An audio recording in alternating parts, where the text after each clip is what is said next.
Hello, everybody, and welcome to The Switch.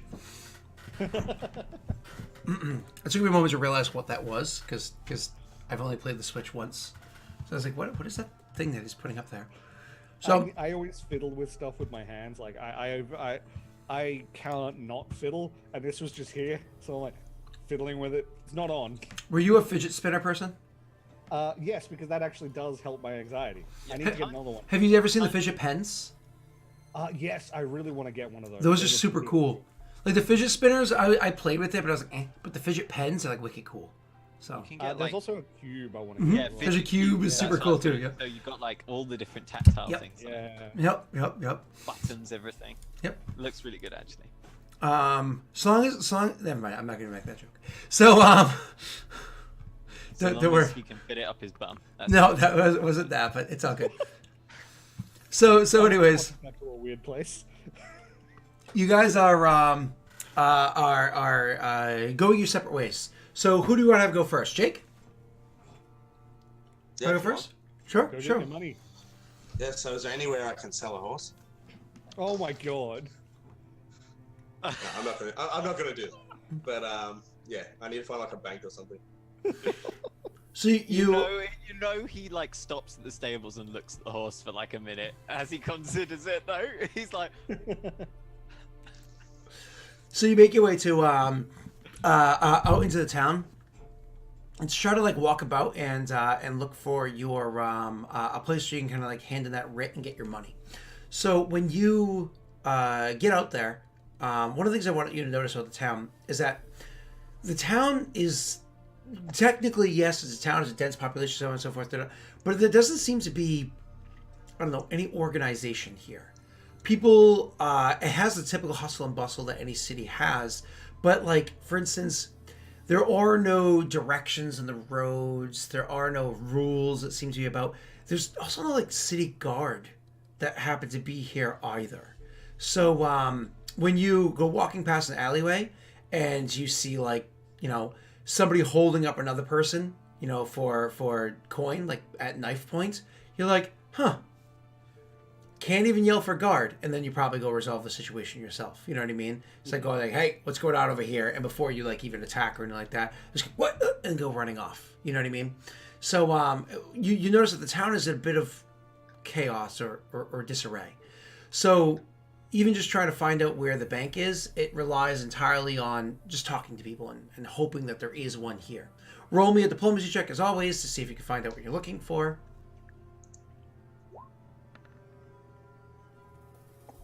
Oh my god, unfunny one.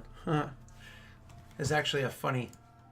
I don't know if I ever told you guys about my my Christmas outfit that I wore once. So anyways, I'll share the picture with you later. Oh god, please no. I'm just gonna find the picture. So diplomacy check DC of an 11. So you're walking around for a while trying to find out where the bank might be. And eventually somebody does actually point to you where it is that you can bring your writ and have it dropped off. So it's actually like this, you're sent in not the innermost rung, not the rung around that, so it's not where the stone is and not where the nice buildings are. It's actually the rung where there's the not as well maintained buildings, but are actually buildings area. So like the fourth rung of the city. The third, my apologies, out of four, rung of the city. So you go over to the area following the direction and eventually find yourself to a building that's kind of larger than the rest of the buildings around it. Almost seems like it could be warehouse-esque. And when you go walking up to like there is actually somebody sitting outside the building. They have weapons and whatnot on them, so they clearly look to be a guard. Though, I mean, they don't have mercenary clothing, so not mercenary guards. They don't have like uniform of the city, so not city guards. So it's probably just like some sort of hired figure to act as a guard. That's what you would guess. They almost look thug-like. So you go walking up to the person, and they're sitting there literally picking under their nails with a thin knife. Picking under the nails. You go walking up to the person, they're like, yep. This a bank? Yeah. I got a writ to cash. All right. Let me see. Alright, so I will get it out of my boot. Yep. And then when you do that, when you take it out of like the hidden spot of the boot, he's like, oh, look at that. Look at that. Wait, And then I hold it up. Yep. You hold the thing. He looks it over. You're not sure if he's literate or not. You're not sure if he can actually read it or not. But what you do know is that he looks at it for a couple of seconds and nods and says, "Yep, go on in." Going where? Gestures towards the door next to him. Yeah, all right, I'm gonna go on in. So you go walking into the place inside there. When you go walking in, you can see like it's kind of a large open room. Like there's not any doors heading out of the sides. There's no furniture inside here. There's nothing hanging on the walls. It's a large open room. It's just once again the quality of the room, the wood inside here. It's like creaky every floorboard. The whole thing kind of gives you like a bit of the heebie-jeebies. But overall, it's it's being told it's a bank. The back wall is just a solid wooden wall with a door that is a reinforced wooden door, like a couple metal bars across it to make it stronger to the side, like right over by where the corner would be. The wall itself is just a solid wall. There's a single window on it. The window has iron bars in front of it, but no like glass or anything like that. So you could technically shoot an arrow through it if you wanted to. And there seems to be somebody sitting inside the view of the window itself. Kind of like a bank teller would be. Okay, so I approach them. Yep. And I just kind of like hold up the writ. Yep. Like, oh, look at that there. Let me see. Takes the thing and unfurls it and starts reading through it, and says, "All right, looks here. This is supposed to have the value of 250 gold." That's correct. And your name, my good friend? Point at the writ. He says, "Yep. What's that?" Point at the writ. Yeah. What name is on the writ? Oh no. One's just gonna go. I don't have time for this. This is the writ. Cash it, and I'm just gonna do an intimidate. Sure. Rip, there goes 250 gold. Okay. I'm just gonna take a 21. Seeing as you can't remember the name, thank you for the donation. So you Sounds like my job was literally writing out documents like this. You could have asked me to help fix it. So when you point at the right, and you're being intimidating, which is fine. You take your 21. You have your skills to allow you to do it. You're doing it for the make him help you out sort of check. What do you do? Like, what does your character do to be intimidating? Just in the way that he's like putting across his point. He's like, I don't have time for this. This is the writ. This is what it's worth. Give it to me now. I mean, it's just in the way he's coming across. I mean, he could put his hand on his axe if he wanted. The guy's behind bars or something, is he? Yep. Bars. Yeah. So I mean, it's pretty much the extent of what he can do to be intimidating is just his natural presence. So you actually do frighten him a little bit to the point where he pushes his chair back a smidge. Now it's not on wheels, it's not modern day, so it's kind of like as he pushes back a little bit, and he's like, "Right then, so this wasn't yours; it was stolen." One comes up a bit closer and he gets to the window and he's like, "That's my writ." It is now. And then he looks over your and he just says, "Now. It is now." He looks over your shoulder head area to something above and behind you and gives a slight nod. And then he looks back at you and says, "Very well. I'm more than willing to take the writ and to give you its value." And so he pulls out, and you can see him pull out 5 false small stacks of coins. So you see him take a small stack, small stack, small stack. Just 5 small stacks of coins that are neatly placed into whatever he has behind him, and then puts those coins into the bag. Just with a quick glance, you're pretty sure it's 50 gold that he just got. Ties the bag up, puts it down, and slides it forward. I take the 50 gold and I say, "You seem to be about 200 short." No, This is a hot item. Is it? I mean, it's not your writ, friend. Isn't it? I mean, it is now, but it's not yours. So I'm sorry, but I'm giving you its value, and you're welcome for actually giving it to you and not reporting you to the appropriate authorities. One looks around. Is there anyone else in the room? So when you take a moment to look around, the room that you had walked in was empty.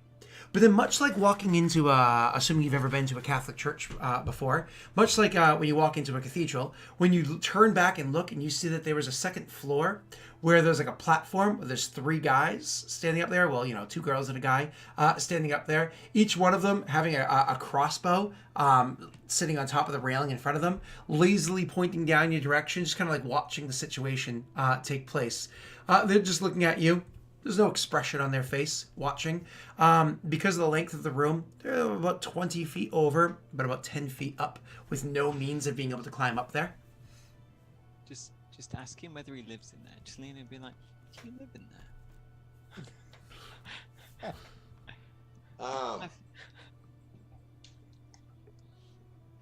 One kind of looks around and sees that obviously, he'd fight them if they were lower, if he could get to them, but he's not just going to stand there and be shot with crossbows.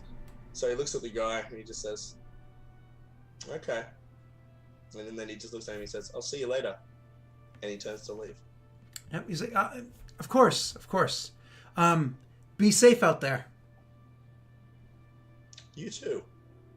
Thanks. And you go walking out the door, and there's this like, I imagine you're doing your whole, as you're walking out, you toss like a small glance up at the people above, and then make your way through the door the whole while. Can I make a mental note of their faces too? Yeah, you can do that. Yeah. And is there a guy in the first room? There was no first room, so there was the guard out front. There was the 2 girls and the guy up above, and then there was the guy behind the counter. So 5 that you see. 5 that you see. There's 5 people in that one room. Sorry, 4 in the room if you include the guy in the window, and then the 5th person sitting outside picking their nails with a small knife. All right, so when I walk out the front, I say, what's the go with the teller? I'm sorry? Refuse to pay me what the writ is worth. Ooh, yeah. You probably brought something illegal, didn't you? Hey, on the bright side, they take all sorts of valuables that are illegal here. All sorts. So if you bring gems that aren't yours, anything that can be traced back or known, don't you worry. They'll give you a good share. Who runs this place? That's probably a question you don't want answered, friend. Oh, but I do. Oh, I just don't Come on, tell. guy. Don't tell me you're one of those types, right? High and mighty and all that. I look at myself and I'm just like, oh wait, I actually look clean. And then Oh, I forgot to describe that. Oh my god, I forgot to describe that. When you actually stepped outside of the hotel before, you actually literally as you step through the threshold back into the world beyond, mud on your boots, your clothes look like crap. So literally, you just look like you just came in off the road. You kind of, I should have bathed while I was in there. You know what I mean? Like it was, yeah. Sorry. Okay, so I just look at myself and I'm like, high and mighty. Listen, if I were you, I would just kind of just leave it alone. Help me understand. I got a job to do here, friends. All right, I'm gonna pull out some coin, and I'm just gonna, I don't know, put like a gold piece out. Yep. And be like, just a little bit of information. I appreciate the bribe. Always love a good hustle. Unfortunately, I get paid more than that in a day. You get a good job. Oh yeah, he paid well. So I don't know. I guess I'm gonna look him directly in the face, and I'm going to say, "Tell me what I know, or I will kill you." And I'm gonna grab my axe and I'm gonna take him out. Yep. He's gonna look Can at I you. make an intimidate check? Yep. Go right ahead. Alright. I'm Go gonna ahead. roll it. Okay. Oh. Oh, you rolled above. Good for you. So he looks at the axe. He looks at you. Then he looks you in the eye, and he realizes, oh, this isn't a bluff. You actually are threatening to kill him. So he thinks for a second. He's like,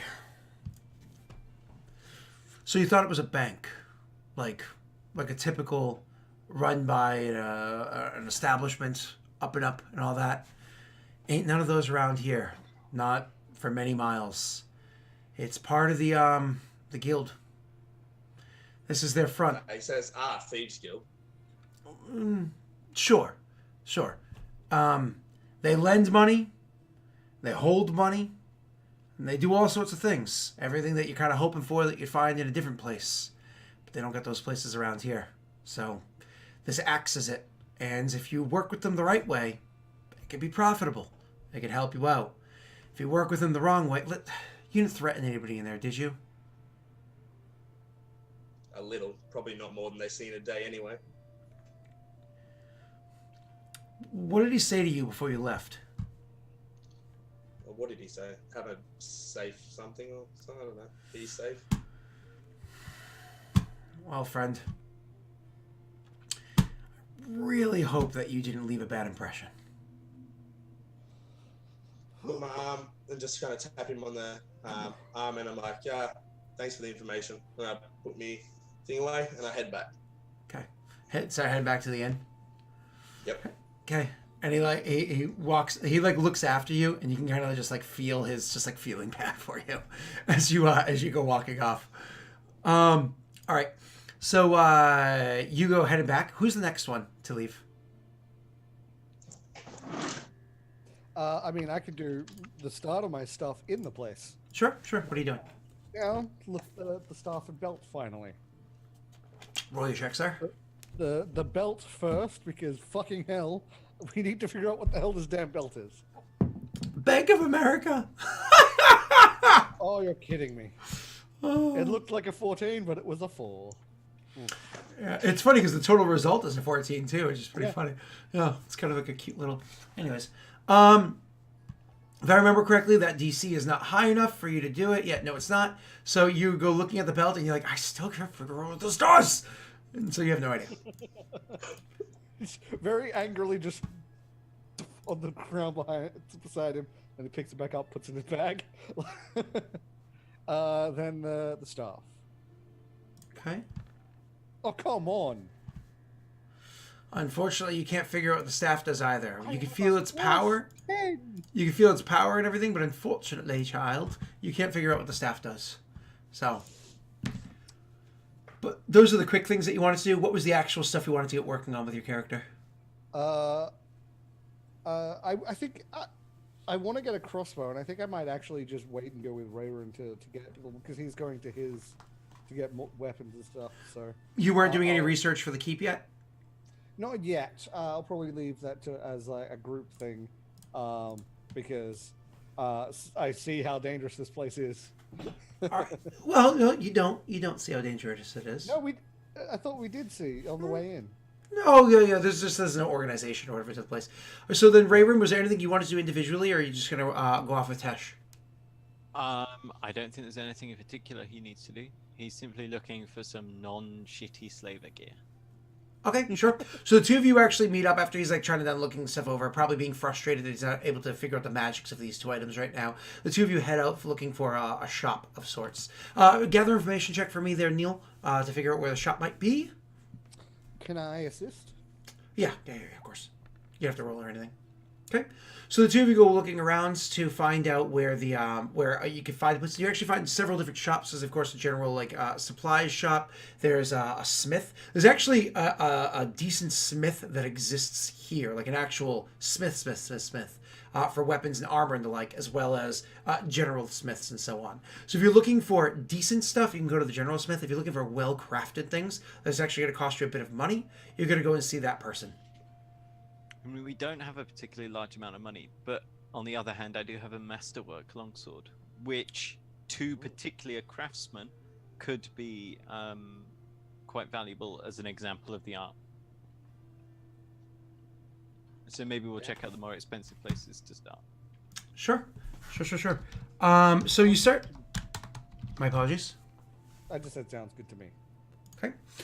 So you start walking in that direction, and when you go to the actual shop, you can see that this shop is inside the innermost area of the city again. So it's mostly comprised of stone with a little bit of wood there. And as you're approaching it, you could just smell the burning. Like when you're even still like a blockish away, you could just smell the burning. You can tell that you're close to where this place is. When you actually get close adjacent to the building, you could feel the heat coming from the building itself. Clearly, there's a roaring fire happening within.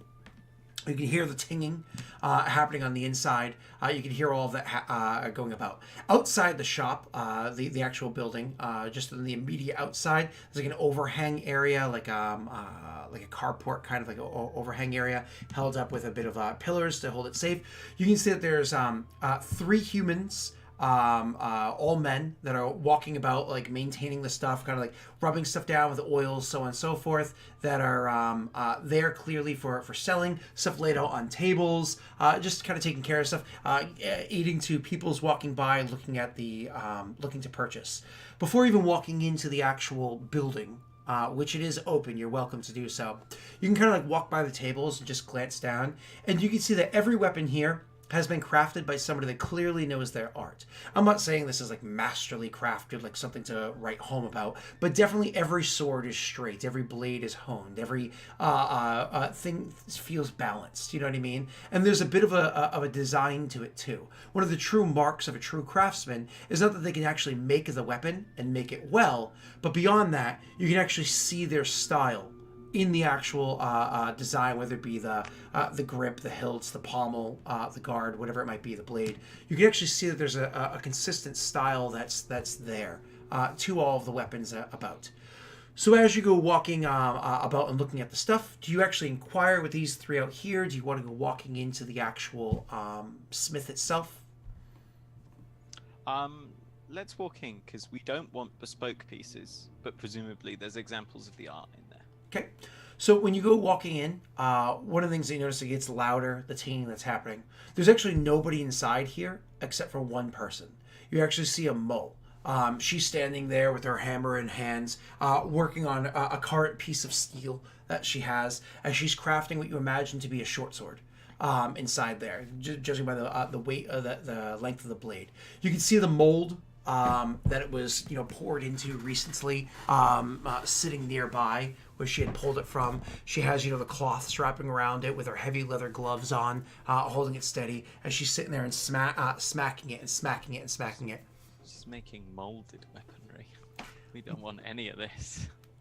Smacking it and smacking it and smacking it, and then after a little bit of time passes, she, watching her for like a minute and a half or so, she finally takes a thing and throws it into the fire nearby to get the thing nice and hot again. And so when she finally finishes with that one, throws it into the fire, she immediately goes over and starts grabbing at a different piece that's sitting on the wall. It's kind of hung up by the actual guard itself, a different piece of sword that is partially formed and not done by any stretch of the imagination.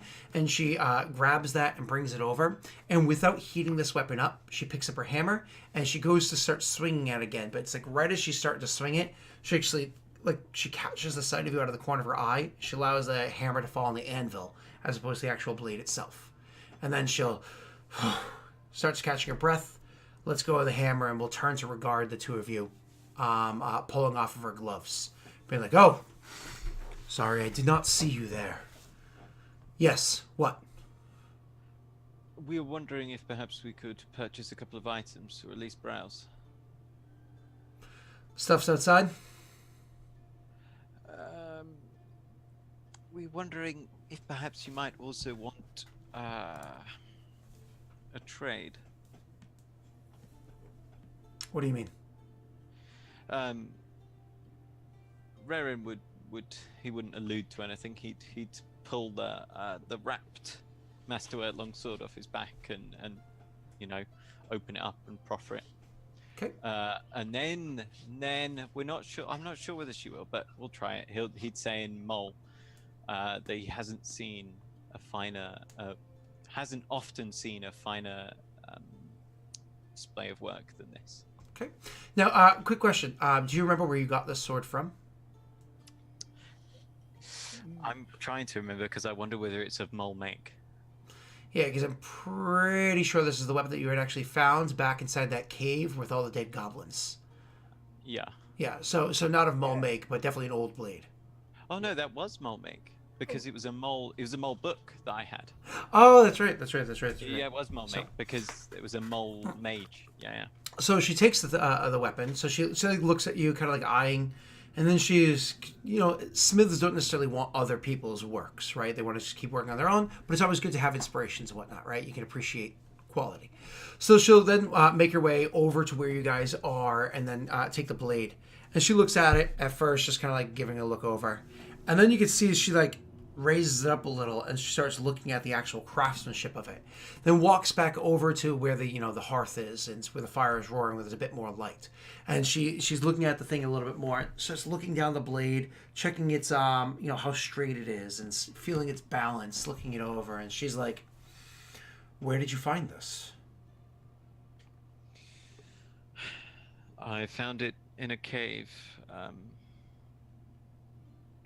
in the hands of a mole warrior long past. This weapon is old. Very old. I know you just said that. It's they don't make them like this anymore. You don't see iron like this anymore, that you can craft into steel like this anymore. It's you'd want to trade this. It seems only right that it goes back to a mole. People don't use that word anymore either. Yes. How do you know of them?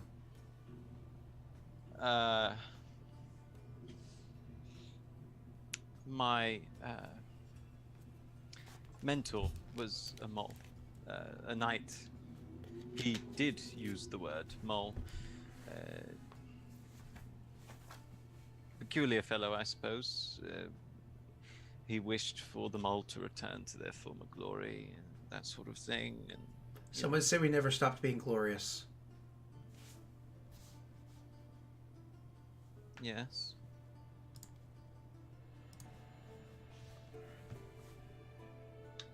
No? Alright. So you want to trade it? Fine. I'm willing to trade it for you. What is it you're looking for? I need armor and a weapon better than this shit. And he needs a crossbow. Very well. I'm willing to make that trade. Armor. What? Leathers? She says, looking you over. I've not exactly seen leather turn a blade very often. It's because it's shit for turning a blade. Exactly. I tend to actually like living, so perhaps something with a bit more protection. I tend to move around a lot, and I am skilled in the arcane arts, so I need something light and that doesn't clog my flow.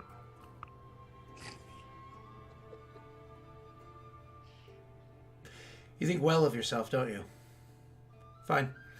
You need something that's a little bit better. Unfortunately, I can only make part of that armor. I'm not a tailor. I have worked with somebody in town before.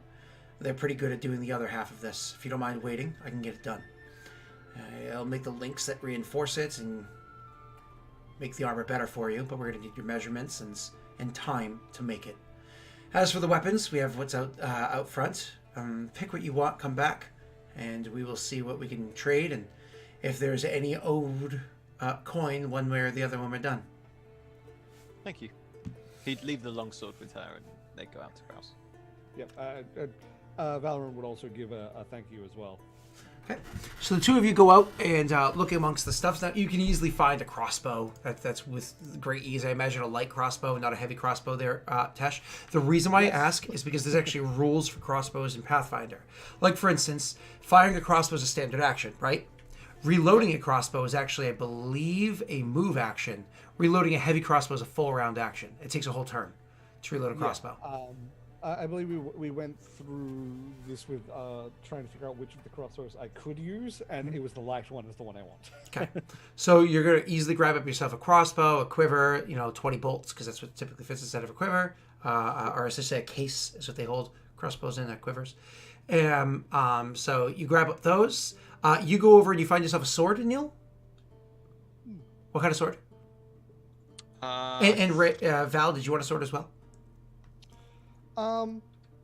No, actually, I think because I've got the dagger, the enhanced dagger thing, which is probably I don't want to have to get that close in combat, and if I do, that's going to be the only chance I'm going to have to hit because it makes it easier to hit with that thing.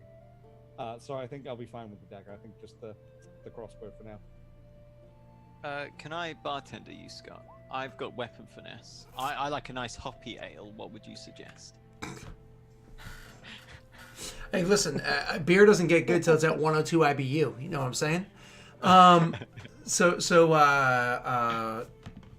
apologies. So yeah, weapon finesse, you can go with like pretty much anything that you're proficient with. Like a short sword is usually the best bet for you. But give me 1 second, and I will see what I can find out.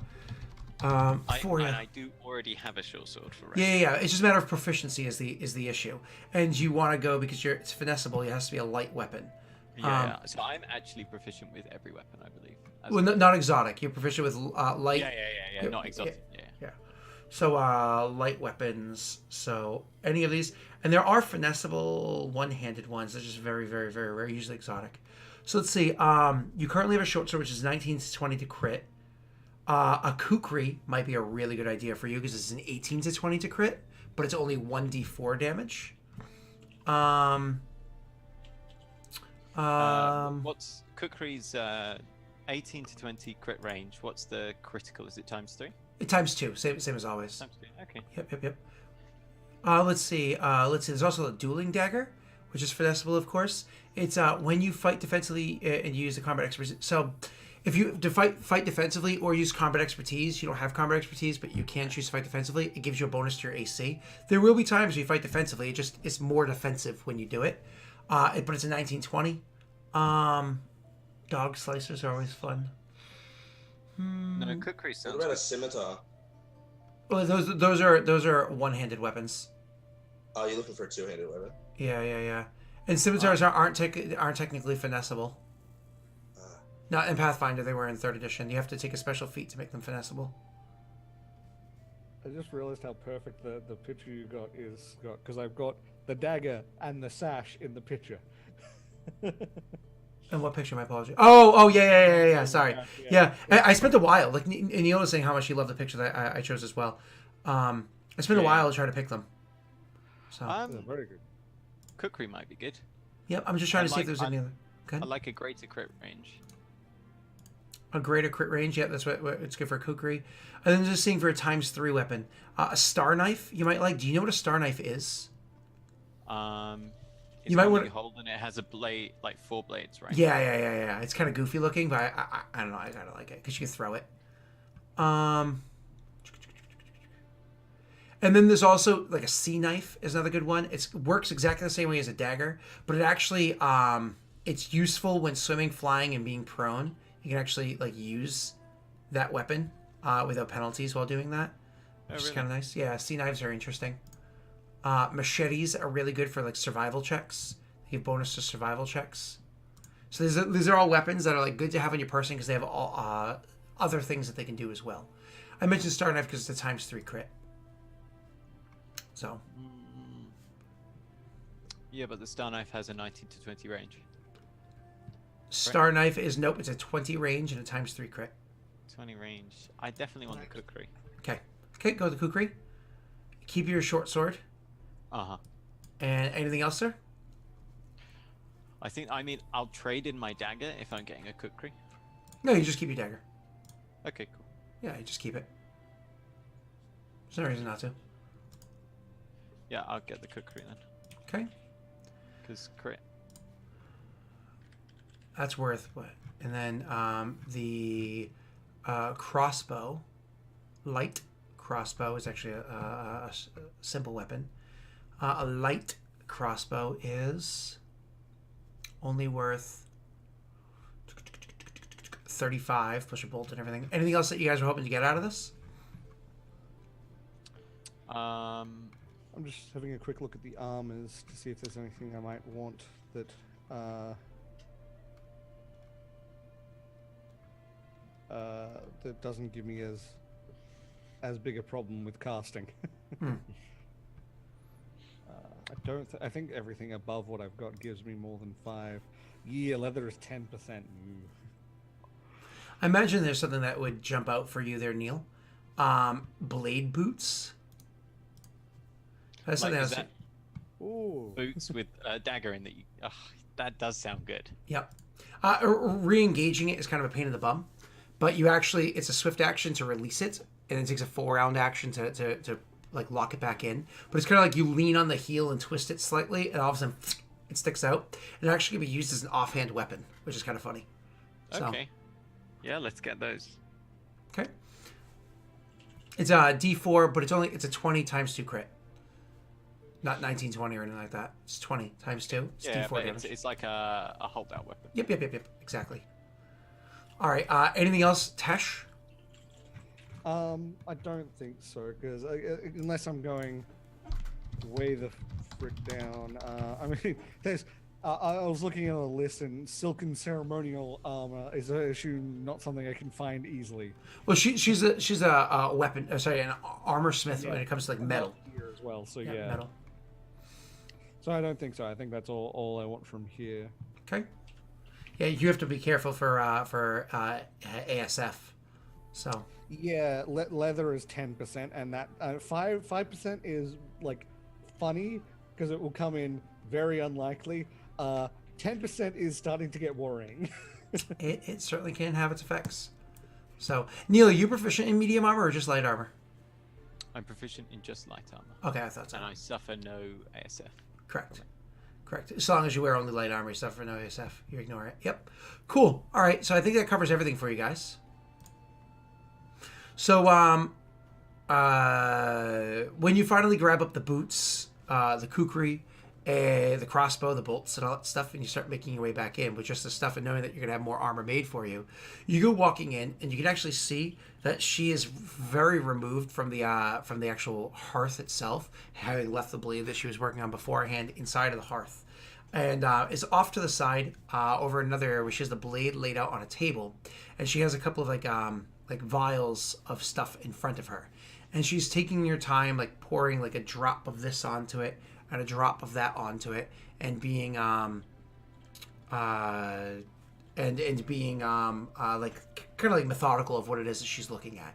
So you just walk in, you see her doing that. I mean, you don't say anything. She actually eventually kind of catches eye over towards you and says, "Oh, so you found what you were looking for?" He'd like put down the pair of boots, the kukri, the crossbow, and some bolts. I think this will do. Funny enough, it puts me in debt to you. Yes, I did think it might. Yeah, let's see if we can settle that. I'll get back to this in a second. She says, putting a cork into one of the bottles, and then gets up and goes across the room, where you can see that she's looking through some of the stuff that she has there, and see she grabs out a handful of looks like more bolts, and she pulls out another case over there. So she pulls out another case of the bolts, and she's shoving these bolts into the case as it is, and then she will, because your character wears a bow as well, don't you, Neil? He's got a crossbow. Oh, you have a crossbow? Oh, so she actually grabs 2 cases and grabs bolts and starts filling up the thing inside of them, and fills that up. And then she go over and she grabs a couple of other items and throws into like a little sack. And after several minutes, she comes over and starts placing more stuff onto the table and says, "I don't like being in debt to people, so I prefer it if we make this a fair trade." Okay. What sort of items are they? So when she slides forward the cases, she slides forward these two cases. One of the things you can notice about these cases is that they're a little bit different from a typical crossbow case, crossbow bolt case. It can actually hold 30 instead of 20 crossbow bolts, but each one of them currently has 10 crossbow bolts held inside a smaller compartment. So like the one there's like the slotted area that holds 20 and like a smaller almost square but still rectangular area that holds the 10. She pulls out one crossbow bolt from them. One of the things that she like holds it in her hand so you can see the head of the crossbow bolt is very wicked. It has like barbs on it, it's formed differently and so on and so forth. She holds it and kind of like turns so you can see how nasty looking it is, and then she like takes it for you guys to each like hold and look at and whatnot. She says, "This is a lot more devastating than a typical bolt is when you launch it into a foe. Just make sure you really don't like the person before you take aim." Nice. It's a specific item that I've been crafting for a while. It's something I've taken me a long time to, I think, perfect. A couple of tweaks I'd make to it as time goes on, but nonetheless, it's where it stands now. So you can take those. She does pull out of the little sack. There's 4 whetstones that are there. She's like, "These are particularly good at honing a blade. Just make sure that, you work your blade no more often than, every few days. But they're particularly good at honing your blade. Keep good care of the weapons that you buy from me." And then more than that, she actually she has a couple of vials of oils, and she's like, "And these here are particularly good at keeping your blade smooth. It slides in and slides out nice and easy. No getting caught on whatever viscera it might come in contact with. So you can use this as well." And then there's a little kit that she has. Here's an armor maintenance kit. Assuming you're not an idiot, you should be able to figure out how to use it and make sure that your armor doesn't rust, that the dents don't pile up. There's no little nicked areas where your blade might catch and actually dig in deeper where it otherwise could have. And the oils will actually cause some blades to slide off. Lovely. That sounds very useful. I still feel as though things aren't together. I just can't be sure. Not without... Unfortunately, I don't have frost on me, and winter's a good ways away for me to see if this blade is what I think it is. What's that? You need cold, right? Yes, preferably ice, but what are you going to do? I will actually. I'll first do like a ray of frost just on the ground. Just bucket of ice. Oh, the bucket. Did we use that, or do we still have the half bucket? I believe we still have a half one. Okay. Or did we use? I think we used that in the. You used the 1.5 buckets. You kept one. Oh, we did keep one. Perfect. Okay, then we could use this. I assume one of us has it. Yep. Just put it on the thing. And if failing that, I have particular ice magics that I would be able to use. So you pull out the bucket and it just looks like icy water. And she's like, sorry, I'll actually get out like a ration, just like show it freeze. It's enough. It's what she needs. She's like, "Actually, this works perfectly. This is cold enough. I think it'll work." So she takes the blade and she dunks the bucket's not deep enough to fit the whole friggin' blade into it, but she dunks it in, so the first like several inches or whatever inside of the bucket, right? Because it's a bucket. So dunks it so the blade's inside there, and all of a sudden you start to see runes appear up the side of the blade, but like not runes like they were magically embedded into it. Runes like they were etched in so fine that you didn't notice them beforehand, and now they have almost a slight blue, I don't want to say glow, but luminescence to them, because you can actually see the runes appear themselves and aren't shedding any light, and you can just see like the awe in her eyes, the excitement she has as she pulls the thing back out, and the runes kind of disappear, and she says, "It is one. I thought it was, but I wasn't sure." One what, may I ask? There's a technique I read about as a girl. It's why I became a smith. where you forge a blade. In fact, you actually saw me when you first came in. Cold forged. You don't... It touches no fire. It touches no heat. You inscribe into it a certain phrase. And you form it just with sheer force of will and the weight of your hammer, and it carries with it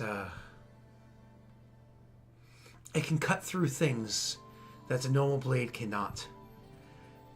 Certainly things that have plagued this world for beyond our presence in it, or so the stories say. And this is one.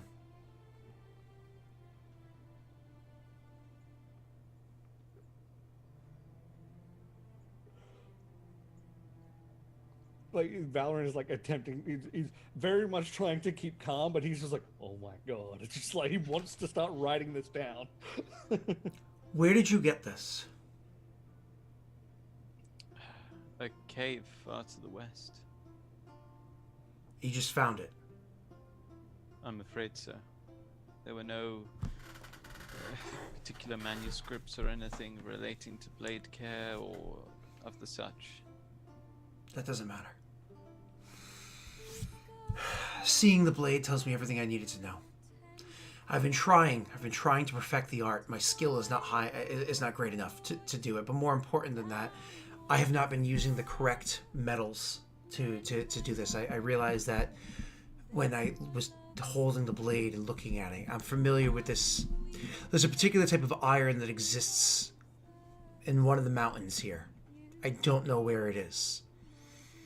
If I were to procure that iron, I could smelt it into the correct... I could smelt it, cold smelt it, into the correct steel that is used to create these blades.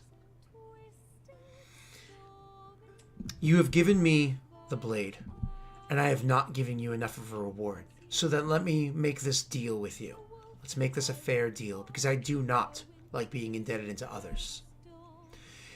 If you were able to, on your own, procure the correct iron, I will forge for each of you a blade of your choosing, a weapon of your choosing, using this old method.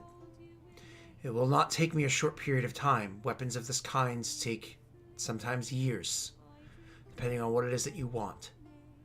But I will make for each of you a weapon. It will be my life's work.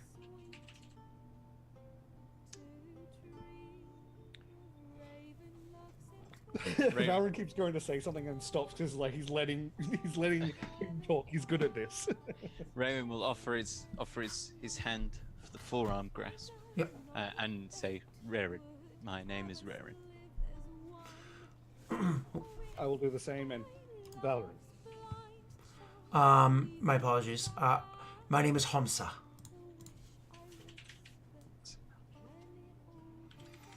This is my forge. The idiots outside are my employees. I make halfway decent weapons for more idiots to buy to keep the forge running so that I can unlock a secret that you've just given me the keys to.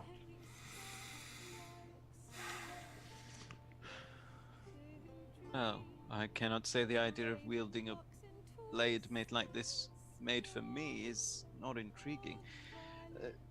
There are 3 of us in my party. Would you be amenable to making 3 of the blades? Should we provide enough raw material? I think he's more prone to axes from what I've seen, but Axes still have a blade of a sword. good point. Just trying to make sure she has all the information. If I were to make a wild guess, even to hope that I understood what this blade's value was on an open market, this item here, and compare it to what it is that you have before you, I would guess this weapon is probably worth about 1,000 gold coin.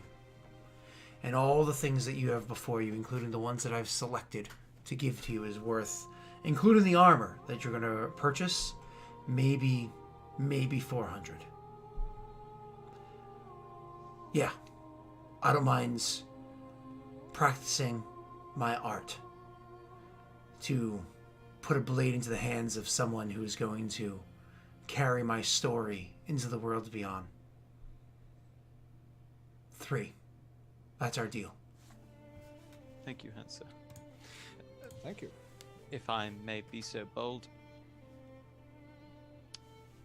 things may be afoot in Idir, in Haldgwen, and there may come a time when I would require the services of a master smith. One that is capable of forging cold iron, in my eyes, is a master smith. If perhaps that time arises, maybe I could send for you at that time.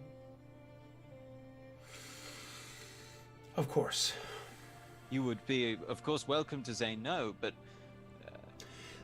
She, gesturing to the bolts that she had produced to give to you guys, the ones that are more devastating, she says, the original crafting of this was a commission.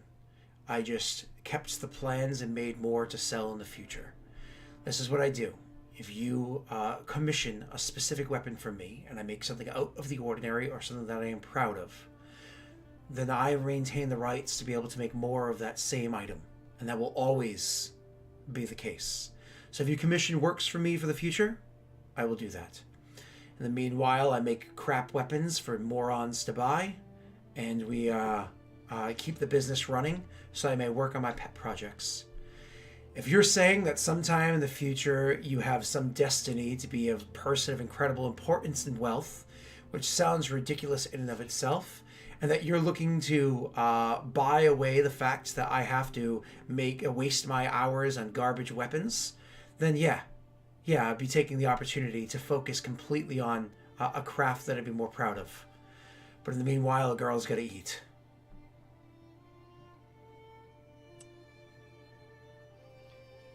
Thank you. It's been a pleasure. Indeed. She nods and then goes back to she it doesn't need the oils anymore. What she was trying to make happened. She takes the blade out into a back room, kind of like walks off, leaving you guys there alone. Imagine you leave. Yeah. Okay. Yep. Well, that was quite something. I think Indeed. that even at the current loss, this could prove quite valuable. I think so. Let's hope we survive long enough to take advantage of it. Indeed. You guys are able to meet back up with your friends back at the hotel room. Again, when you guys had stepped out of the room, you look like crap again, except for one of you. You just looked less impressive.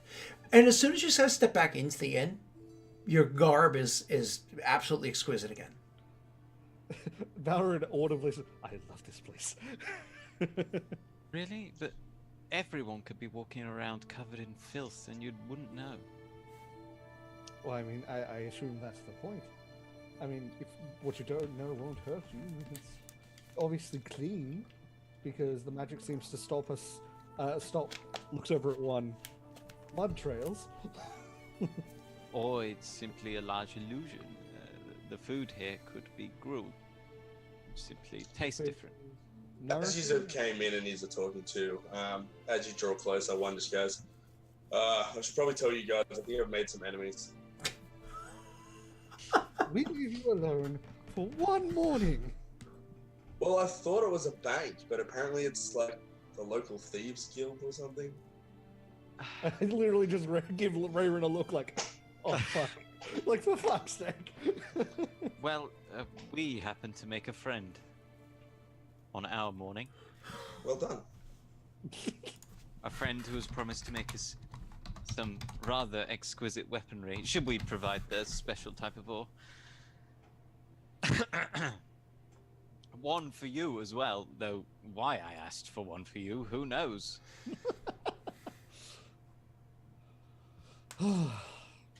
Well, thought I'd give you guys a heads up. Yes, perhaps it's best you tell us what happened.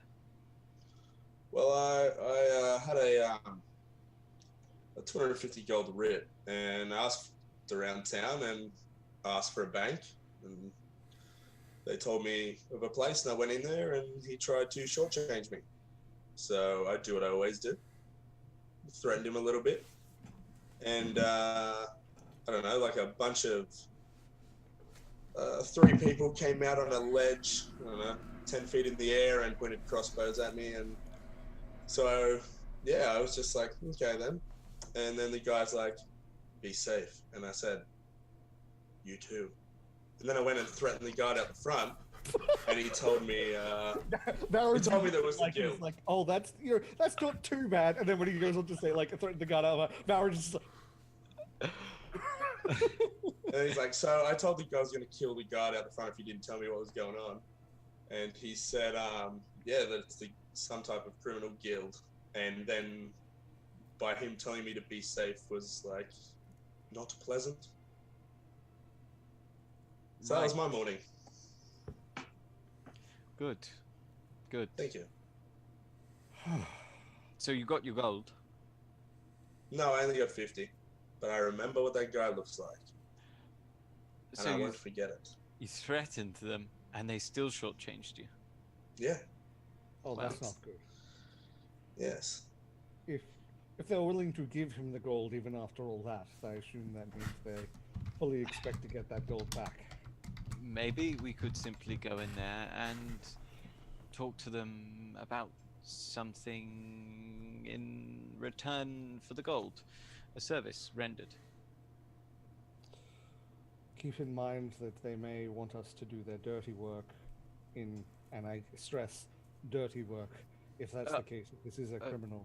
No, Valrin. We have already paid them. They are simply providing a service in compensation for the gold donated. Perhaps someone who knows the layout of the city, perhaps sewers, that sort of thing. Perhaps there's a ruin that someone knows of somewhere. And perhaps someone who's skilled in the art of picking locks. Just borrow them for a few hours. And that way we part no hard feelings, and they benefit 200 gold. It's quite a hefty, handsome bargain, I would say. What do you think, Juan? I have no problems with the plan. At the very least, we would not have to worry about looking over our backs at all times. We would, if they would plan to attack us, they'll do it right there. Indeed, it pays to keep those in power, illicit or not, sweet. Perhaps we should go and smooth things over with them now before bad blood brews. If you wish. Oh, there you go. There you are. Good morning, good afternoon, actually.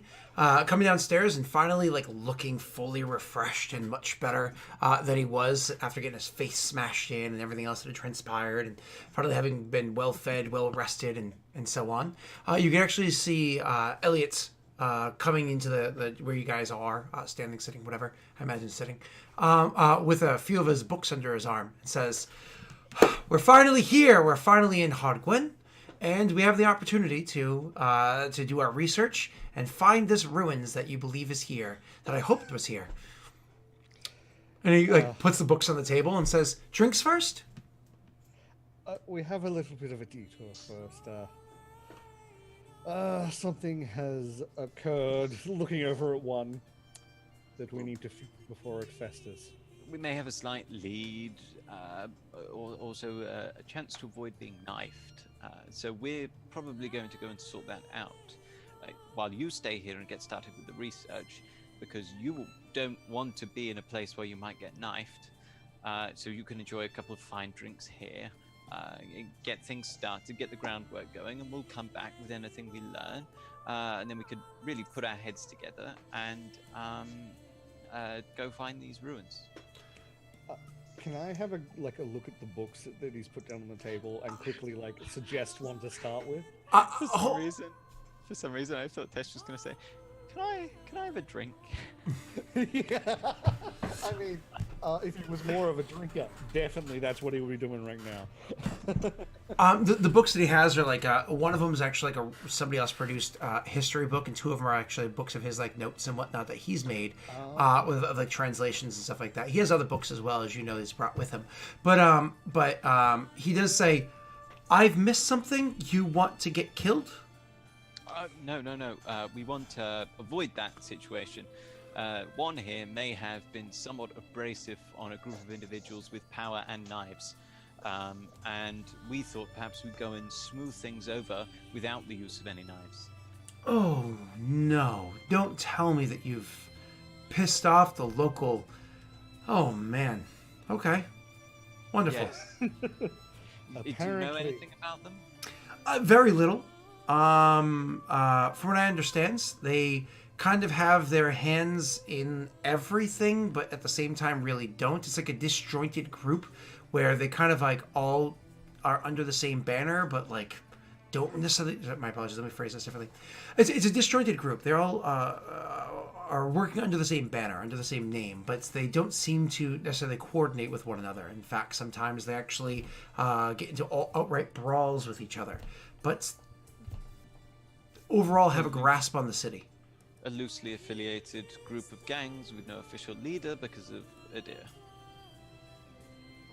Well, yeah, there is no official leaders amongst them, as far as I understand.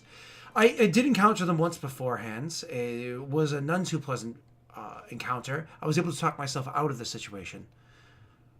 Simply just informed him how and why he was wrong in making the decisions he had. Did you want to come with us, Elliot? Oh, no.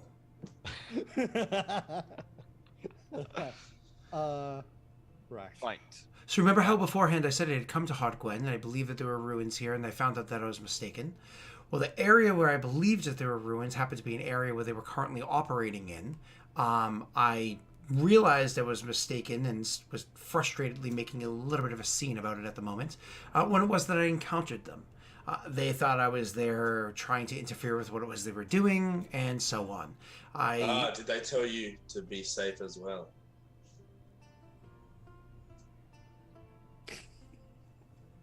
I can't recall if they used that exact phrasing. If they did, they might be planning to off you. Anyway, we should go and smooth things over before any offing happens. Yes, I think that is right. You get started. He'd put a couple silver on the table. Enjoy some drinks, and we'll be back before you know it. All right. I'll actually also just give him like one of my notes specifically on this area, and this may help as well. It's my studies on the area from the capital. So you leave the stuff behind and you go off. Okay, where are you guys heading to directly? The bank. Okay. The bank. So then why don't we take a break, and when we come back, we'll come back with exactly what we did last time. Going to the bank. See y'all in a couple minutes. Oh god, I hope someone hasn't given us a trump card, because this would be real bad timing for a trump card. Yeah.